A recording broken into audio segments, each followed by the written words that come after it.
We have two objectives of this study is first, to determine the effect of ground-borne vibration induced on humans by railway traffic. Second is to determine the allowable vibration limit with regard to humans' annoyance.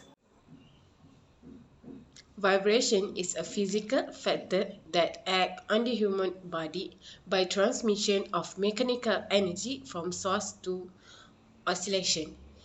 In our study, we want to study the ground-borne vibration. So, the ground-borne vibration is caused by the interaction between steel wire and rail, which cause the vibration to spread through the ground to the adjacent building. There are also impact of the vibration, which are the building itself and also the people live in the building. The building will crack caused by the vibration in a long term, and also the human in the building will have a whole body vibration. Assalamualaikum warahmatullahi wabarakatuh. I'm Nur Nazifa Naswa binti Muhammad. So now I'm going to proceed with the literature review from our selected journal. So first of all, we're going to discuss about the ground-borne vibration due to rail traffic.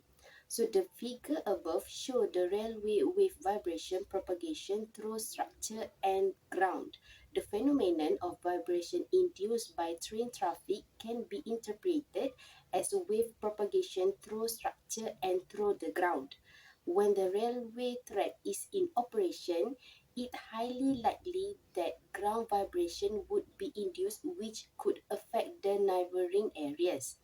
The level of vibration in the neighboring structure or building depend on the forces applied to the rail by the train and the attenuation between the buildings and the rails. This attenuation should be designed to achieve the acceptable limit of vibration for the buildings. There are three correlation elements of the ground-borne vibration.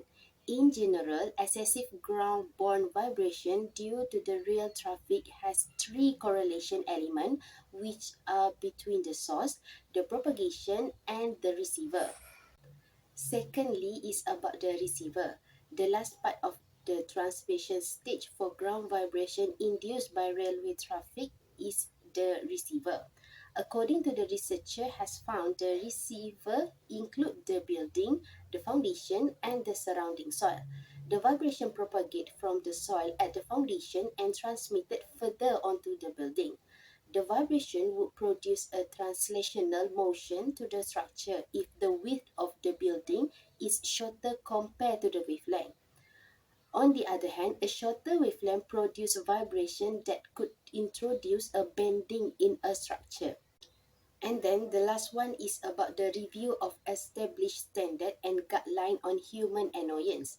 Comparison between the Malaysia guideline with the guideline from other countries have shown significant difference.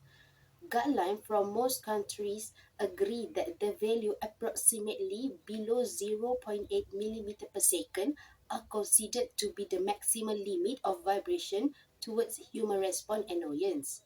For commercial areas in Malaysia, the recommended limit for human response and annoyance is 1.176 mm per second, which is higher than the residential areas.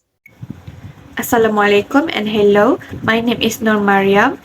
For the methodology of this case study, we investigated ground-borne vibration along the KTMB railway track from the Padang Jawa to Klang in Selangor.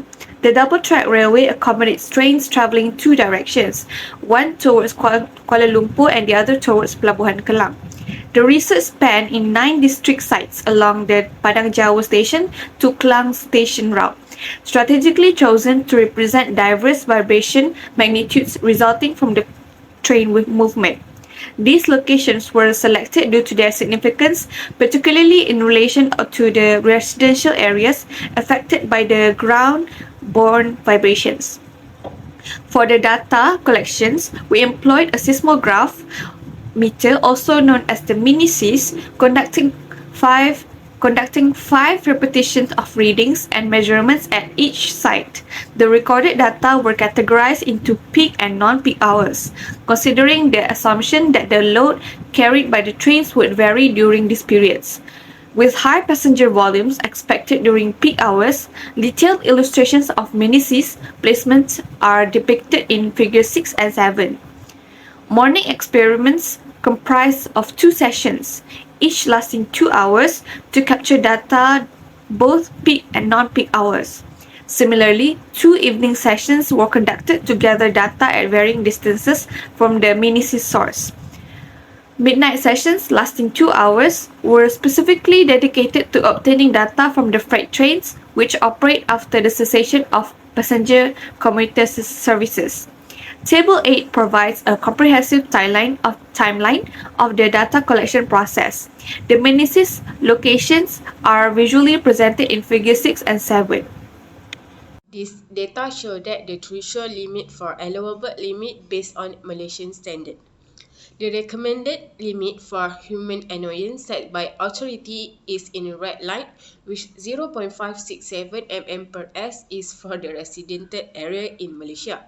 For the green line is 0.8 mm per s, which the average allowable limit for another country. And lastly, we can see the black line, which 1.176 mm per s for commercial area in Malaysia. In this data, we can see that the vibration induced by train are mostly higher than the recommended vibration for residential area, and certain trains are higher than commercial area despite being in residential area. This data also contribute to higher perception of annoyance level among the residents that affect from this vibration. This data show that the scatter plot of PVV, which is peak particle velocity versus type of train. There are 2 trains in this data, which 0 indicate for commuter and 1 indicate for freight train.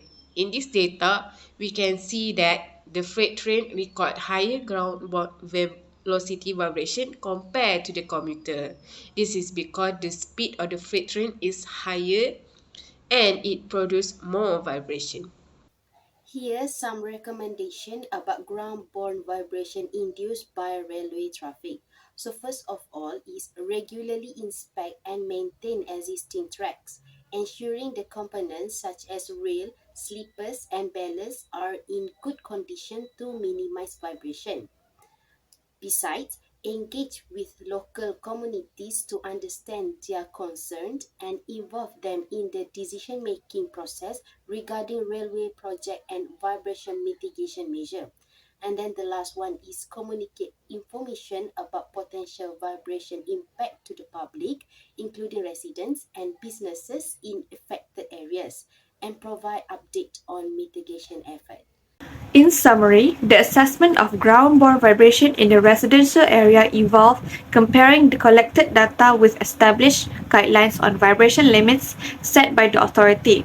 The study revealed that the obtained field data surpassed the allowable limits, with freight trains generating even higher vibrations. This suggests that residents in the vicinity are experiencing a diminished quality of life due to train-induced ground-borne vibration, potentially impacting their overall health and well-being, including sleep disturbance leading to mental health issues.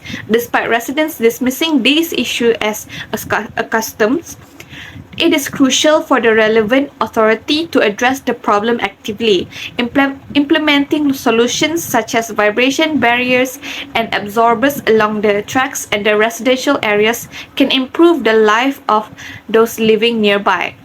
Following the Malaysian Standard Code of Practice, the use of isolation materials and vibration attenuating measures such as ballast masts, floating track slabs, resilient track fasteners, and undersleeper pads is recommended when vibrations exceed recommended limits. So that is all for our video presentation. Thank you for watching.